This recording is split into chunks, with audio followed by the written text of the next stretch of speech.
Hello, kindred. I'm alive! The rumors of my death have been greatly exaggerated. By me. I'm the one who said I was dead. Well, figuratively.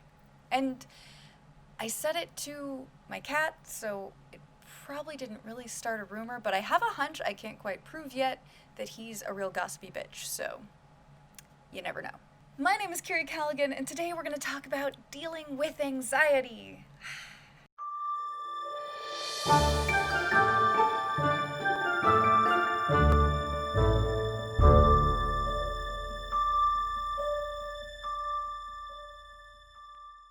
So, how are you?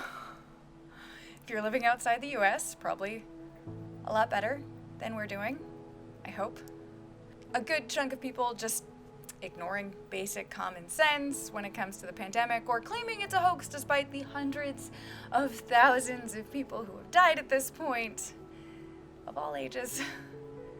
And because of that flat-out denial to wear a gosh darn piece of fabric or paper over your face, even though it has been scientifically proven to not cause a loss of oxygen at all, or the fact that it has been proven to decrease the rate of infection, lockdowns are extending because they have to, which means a lot of people are out of work still, and small businesses have closed, and friends are nervous about making rent.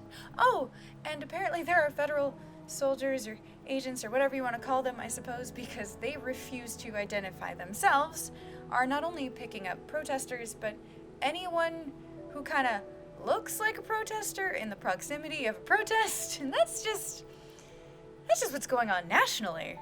Oh, I've got my own personal things, including a very close death in the family and concern about other people in my family, but that's not what this is about. But if you are like me, you might be struggling through this, thinking you should be more productive, or maybe you've never really felt this kind of anxiety before.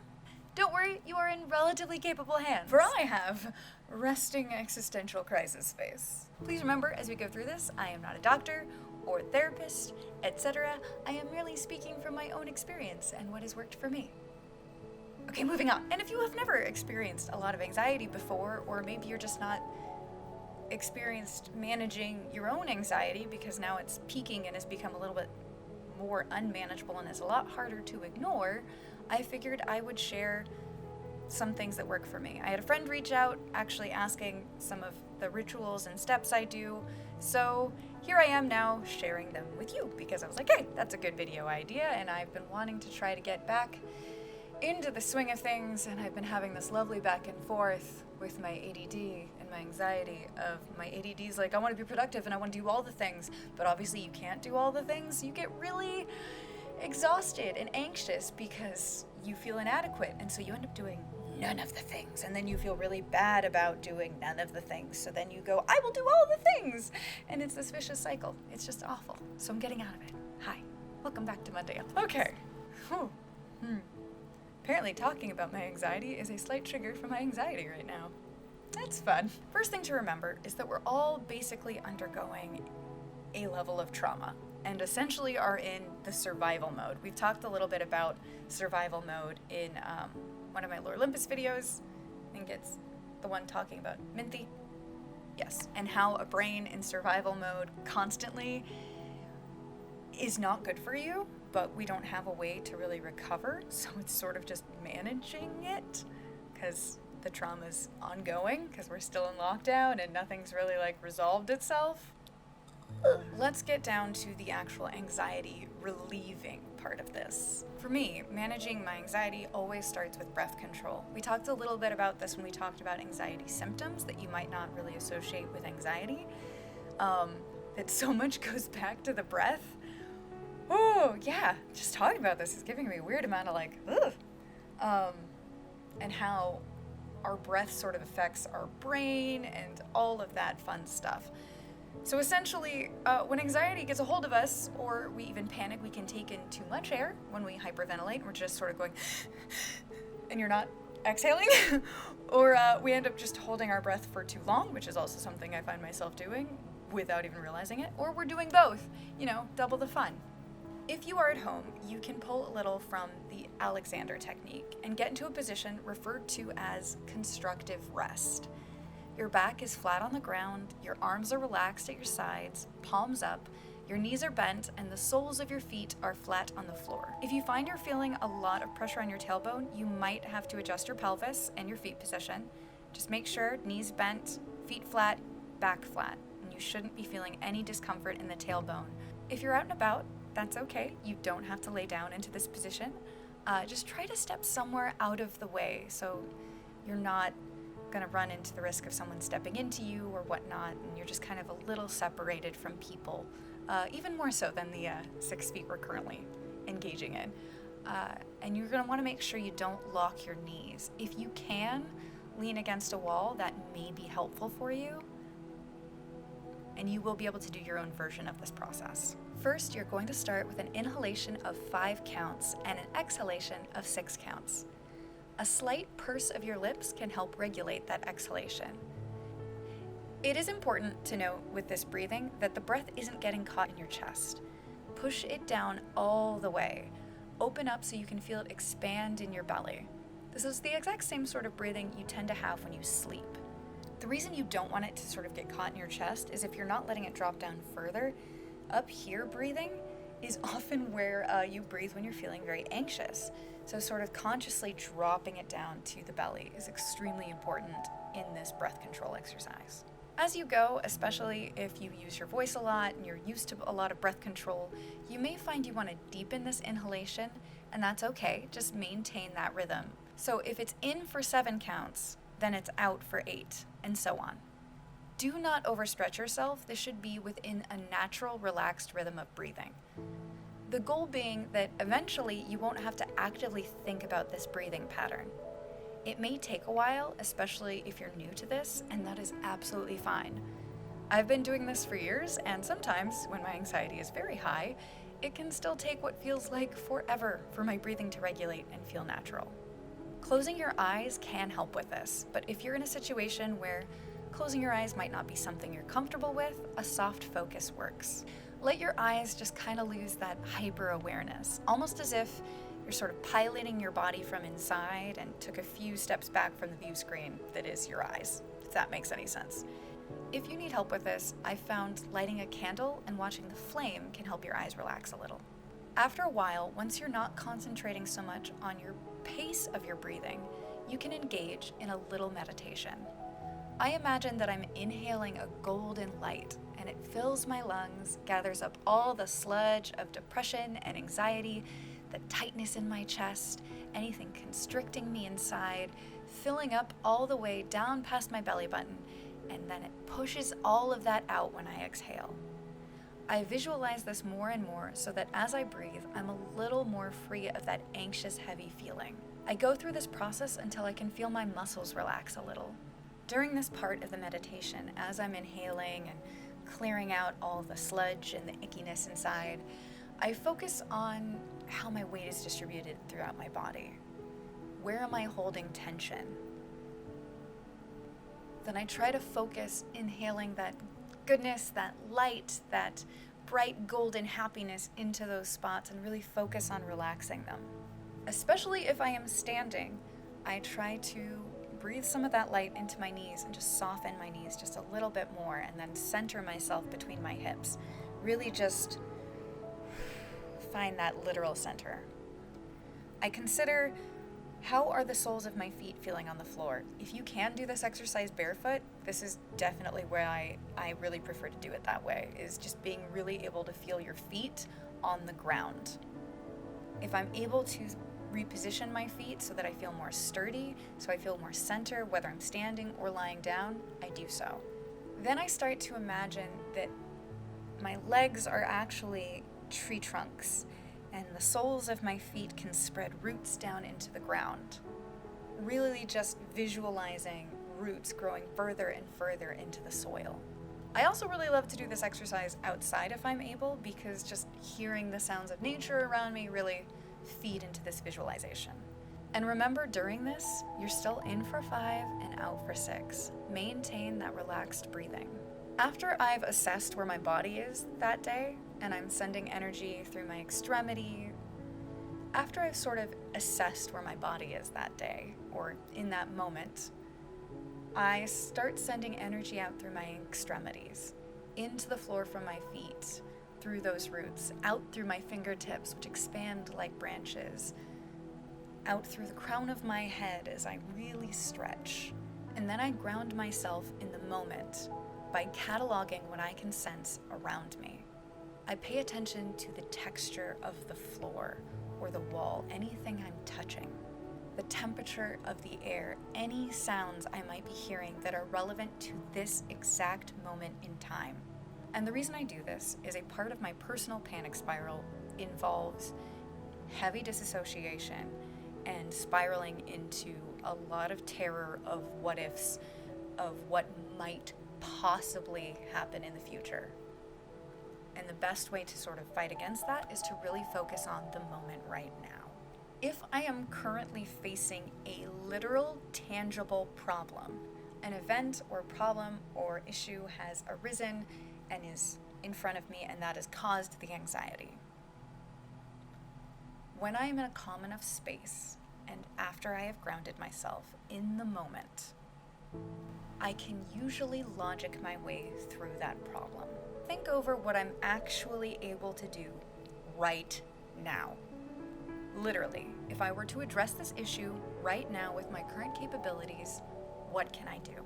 I'm not actually able to do anything right now. I focus on the why. What is that blocker?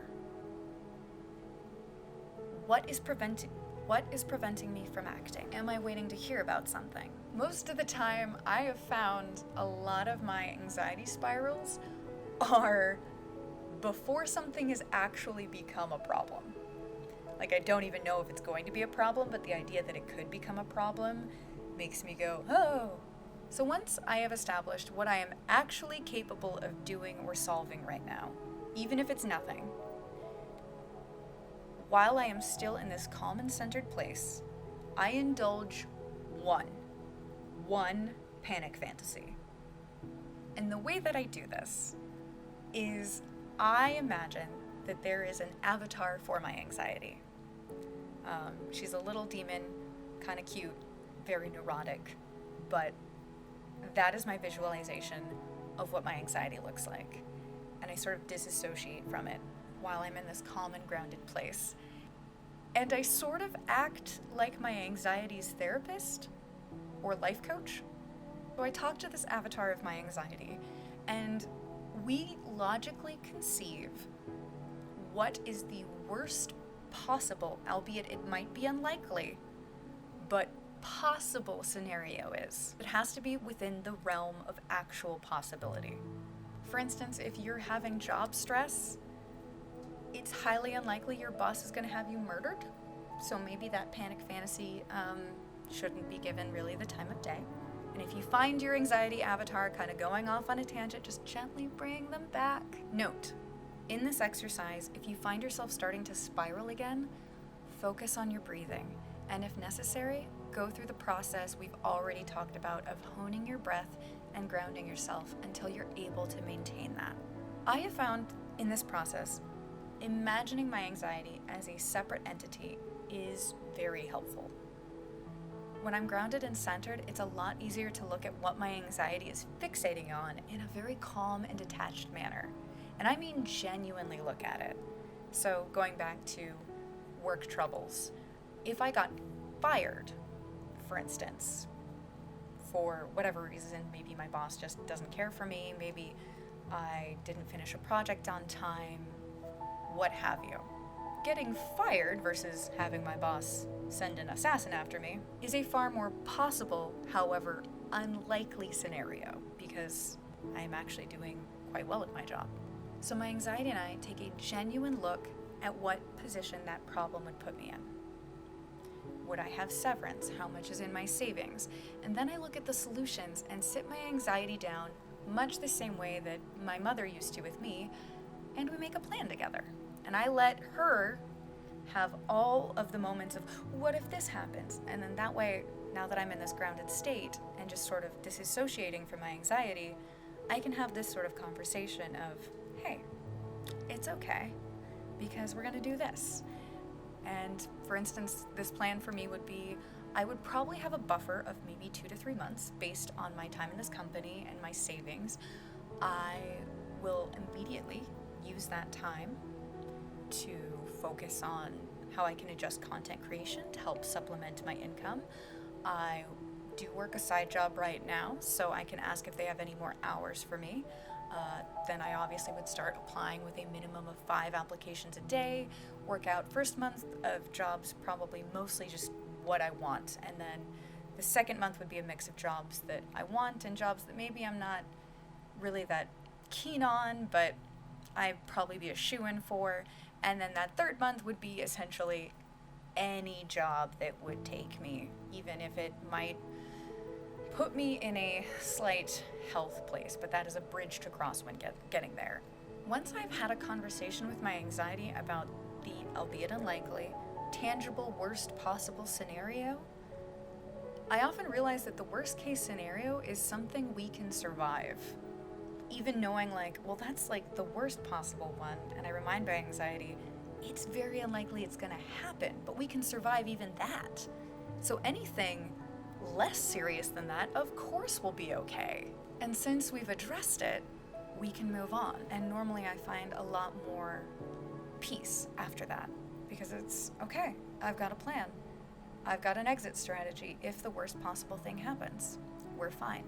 Now let's talk more about meditation, because more often than not, when it comes to my anxiety, I'm not actually facing a tangible problem. It's often this feeling of existential dread or impeding sense of doom that something bad will happen at any moment and there's nothing I can do about it. Especially when I'm about to fall asleep. Anxiety, insomnia is a very real friend for me, and meditation has been invaluable because I also have chronic nightmares. So I meditate a little bit in the morning, and I try to as well right before bed. So if you find grounding yourself in the moment isn't quite enough to help you out, I recommend expanding to full meditation. If you are not practiced in meditation, I highly recommend some of the many free guided ones you can find on YouTube and even Spotify. There's also a few apps that are available. I used to use Calm, but it's not free, and it looks like the price has gone up since I last used it. Same with Headspace in that regard. But some free ones that did come recommended are Smiling Mind, Insight Timer, Stop, Think, and Breathe is partially free. There's also Buddhify and Simple Habit, which are not free, but they're very affordable. I have been practicing meditation in some form or another since I was about 15. However, sometimes I still use guided meditations. There's nothing wrong with it. Sometimes that anxiety demon is just, it's so loud. You can't quite quiet it. And a guided meditation can really help with that because it gives you a very specific voice to really focus on. Honestly, this is one of the reasons I keep headphones in my purse at all times. If you'd like to try creating your own meditation, what I do is after I'm done breathing and grounding myself in the moment, focus on visualization beyond myself. And I start to create an environment around me that is beautiful and calm. For me, it's always outside, almost in a grove of trees. Where that grove is often varies, but I get obsessively focused on details like moss and how it grows up each tree and what formation, the grass, its length, its texture, its exact color, or what the sky looks like above me. Is sun filtering through trees? Am I seeing the northern lights? Is one of my favorites actually. And then imagining each color burst as it moves across the sky. I build this mental space and I add more and more detail as I go until I can't focus any other mental energy on anything but what this space looks like, which, especially with chronic nightmares, is invaluable because it sort of just cleans the slate so my brain doesn't go, oh, hey, we can make something horrible out of this. I also want to talk about white noise. White noise is huge for me when I am managing my anxiety. When I go outside, I'm usually listening to music because being around large crowds has always kind of triggered low-key anxiety. Now even more so, now that being too close to people means risk of infection, and it's a thing. But when I'm home, I almost always have Netflix shows on. Like, specifically, I watch a lot of The Office. Sometimes the OG Great British Baking Show, but I'm almost always not really watching or listening to it, because just having this sort of white noise in the background of familiarity helps distract my anxiety. Sometimes it even helps to add to my television or movie or whatever's going on in the background by adding other non-invasive noise to this, such as rain sounds, fire crackling, ambient sound that calms you. I often use Noisely for this. It's both a website and an app, and I did pay for the app, but it's only about like $2, and I use it every day. It's basically a little mixer for ambient sounds like rain, thunder, coffeehouse chatter, waves, crickets, etc. And it's not just great for calming anxiety, but the noise actually really helps me focus when I write and edit. I'm sure that also has something to do with the fact that because my anxiety is like chill, I'm actually able to go, let's work. Ambient Worlds on YouTube does some fantastically nerdy themed ASMR music videos, like Hogwarts Common Rooms and The Shire, where you have some light, sort of relaxing music, but you also have sounds of that area. And I believe they also have a Patreon, so if that's your cup of tea, you should check them out, because they've also been super helpful for me in this household. And Angelique as well, so it's been really nice. Had crackling fires on at night, and it's just, more or less, I have some form of white noise on constantly if I'm not on a call for work. It's actually sometimes I realize why I don't always stream even when I want to, because I know I'll have to turn off the white noise. And on bad anxiety days, that white noise is like one of the big things really keeping my heartbeat at a normal pace. Now, I've talked about this before in a vlog, but building a ritual is huge for anxiety management, especially right now when a lot of us don't really have a schedule. It adds some normalcy and something you can depend on, even when the world outside is kind of on fire. I get up, brush my teeth, I go through my very extensive face cleansing ritual, which I've shared a little bit about. I feed the cat, I empty the litter box, and then I pour myself some tea or coffee before I start on breakfast. Even if I have like an early meeting I have to attend to, I will still check off those boxes as I go through, because I absolutely need to finish that ritual or my day feels kind of off balance. Before I go to bed at night, I pre-brew tea and coffee. Yes, with a kettle, those of you who keep giving me crap because of the one time I microwaved water, even though I was essentially homeless and living on couches. But I pre-brew those so that they can ice overnight and they are ready for the next morning, because it is extremely hot in Los Angeles right now and our apartment gets quite toasty. Iced things have been very invaluable. And those are just a few of the things that really help me manage my anxiety. I know there are more, and if I think of them, I will make a part 2 to this video. But if you have any questions about anything I've covered, or some suggestions of how you handle your anxiety, please leave them in the comments below. I hope you're staying safe. Please keep on the windy side of care. And until next time, kindred, stay curious.